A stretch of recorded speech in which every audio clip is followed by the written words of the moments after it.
देखिए, जैसे आपको पता है सरकार ने हमें जो गारंटी दी थी कि एफआईआर सारे जितने फाइल हुए हैं अभी तक छात्रों के खिलाफ, प्रोटेस्टर्स के खिलाफ, वो सारे वापस लिए जाएंगे और फ्यूचर में भी कोई भी एक्शन नहीं होगा किसी भी प्रोटेस्टर के खिलाफ। सिर्फ दिल्ली में नहीं, कोई भी भाजपा रूल्ड स्टेट या जो एनडीए गवर्नमेंट के स्टेट्स है वहां पे ये गारंटी हमें दिया गया था सैटरडे को पूरे देश भर के सामने। अब उसमें डेडलाइन था आज का, ट्यूसडे का, तो अभी भी थोड़ा कुछ घंटे बचे हैं ये डेडलाइन का एक्सपायरी तक का। अभी तक हमें वो आश्वासन पूरी तरीके से सरकार से रिटर्न में नहीं मिला है। बहुत सारे स्टेट्स, कुछ स्टेट्स है जैसे कि बिहार और असम जहाँ पे एक नोटिफिकेशन निकला है इसी गारंटी का, एंड उसके बाद आज के दिन में कोई भी स्टेट्स में या यूनियन गवर्नमेंट के तरफ से ऐसा कोई रिटर्न गारंटी अभी तक हमें नहीं मिला है। आज शाम को सरकार के जो रिप्रेजेंटेटिव्स हैं उनसे मैं मिलने भी गया था, उनका इनविटेशन आया था। उसमें उन्होंने मुझे सुप्रीम कोर्ट का एक ऑर्डर दिखाया जिसमें जो डायरेक्शन नंबर 4 है उसमें लिखा हुआ है कि जो एफआईआर एग्जिस्टिंग है उसमें इन्वेस्टिगेशन फर्दर चल सकता है। अब मुझे ये नहीं पता कि मतलब कि अब सरकार ने बोला कि क्योंकि ये है रिटन ऑर्डर सुप्रीम कोर्ट का, इसके वजह से मैटर सब जुडिस हो गया है। मैंने बोला आप लोग गारंटी देंगे रिटन में या नहीं देंगे? अभी तक उनके तरफ से कोई जवाब नहीं आया है। तो मैं यही बताना चाह रहा हूं सरकार को कि आप बहुत बड़ा विश्वासघात करने जा रहे हो देश के युवाओं से। हम लोगों ने डिक्लेयर किया है कि हमें ऐसा कोई भी ऑर्डर जिसमें जो हमें एक गारंटी दिया है सरकार ने उसका उल्लंघन हो, वैसे कोई भी ऑर्डर या कोई भी डिसीजन स्वीकार नहीं है। छात्रों को जो आपने वादा किया था वो वादा आप रखिए, एंड हम चाहते हैं कि आगे भी चल के अगर कोई भी डिसीजंस होते हैं छात्रों के हित में अगर आप लेते हो और अगर आपने उसको प्रॉमिस किया है तो वो आप रखिए।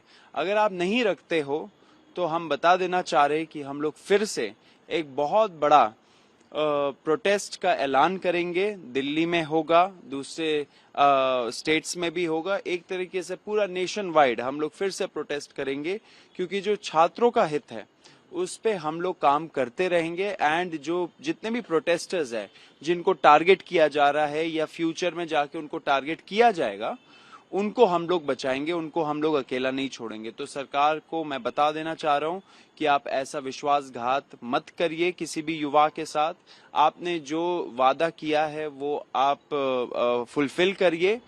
अगर आप नहीं करते हो तो फिर से छात्र एक बार रास्तों पे उतरेगा। क्योंकि मेरी जो आपसे बात भी हुई थी, आपने कहा था कि मंगलवार वो दिन है जब आप एक्सपेक्ट भी कर रहे हैं और ये शायद एक डेडलाइन थी कि आज तक शायद जवाब आना था जी। तो अभी हम ये समझे कि अभी जैसा कि आप कह ही रहे हैं कि अभी उधर से कुछ ऑफिशियली कुछ नहीं आया है।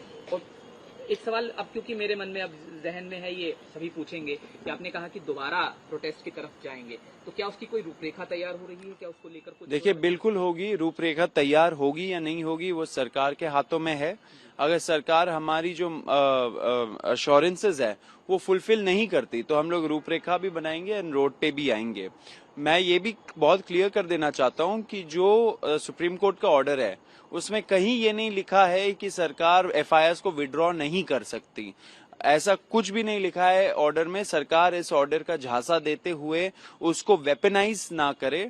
सुप्रीम कोर्ट को पॉलिटिसाइज मत करिए, सुप्रीम कोर्ट के ऑर्डर्स को वेपनाइज मत करिए, क्योंकि ये बहुत बड़ी गद्दारी होगी युवाओं के साथ। तो आपसे यही, सरकार से यही रिक्वेस्ट है कि अभी कुछ घंटे बचे हैं, हमारे जो डिमांड्स है उस पर अपने अश्योरेंसेस दिया है उस पर आप कायम रहे। कोई डेडलाइन आप देना चाहेंगे कि इसके बाद, क्योंकि कुछ घंटे बचे? और साथ साथ मेरा सवाल फिर भी वही है जो शायद सब पूछेंगे कि क्योंकि ये मामला सब जुडिस हो गया तो जाहिर है आपकी तरफ से कोई लीगल तरीके से भी इसमें कोई जवाब दे जाने की तैयारी होगी। देखिए, ये जो पिटिशंस फाइल हुए थे पीआईएल्स, उसमें कॉकरोच जनता पार्टी या हम में से कोई भी उसका पार्टी नहीं है, लेकिन डेफिनेटली ये जो पिटिशंस है वो हमारी प्रोटेस्ट से रिलेटेड है। अब सुप्रीम कोर्ट को भी समझना चाहिए कि कैसे उनके ऑर्डर का दुरुपयोग होता है। दिल्ली हाई कोर्ट का आपने देखा ही था, जैसे सोनम वांगचुक जी को उठा के ले गए थे, उन्होंने कोई मेडिकल एडवाइस हम लोग को नहीं दिखाया, कोई लीगल प्रावधान नहीं दिखाया, बस ये बोल दिया कि दिल्ली हाई कोर्ट का ऑर्डर था।